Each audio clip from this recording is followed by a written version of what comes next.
Hey everyone, welcome back to the channel. In today's video, I'm going to show you how to add alternative host in Zoom. It will be really simple and easy. First of all, open the Zoom Away portal and log into your account. And then click on My Account and click on Settings in the left side.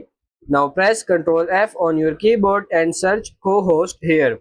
You will find this co-host setting.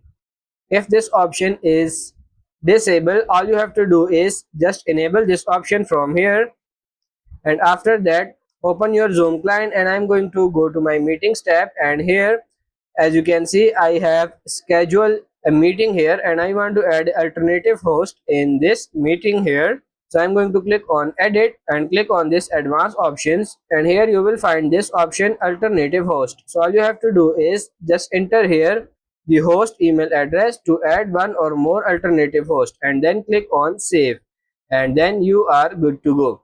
So that's pretty much it for this video. That's how to add alternative host in Zoom. I hope this video was helpful. If it is, like it and subscribe to the channel. Thank you.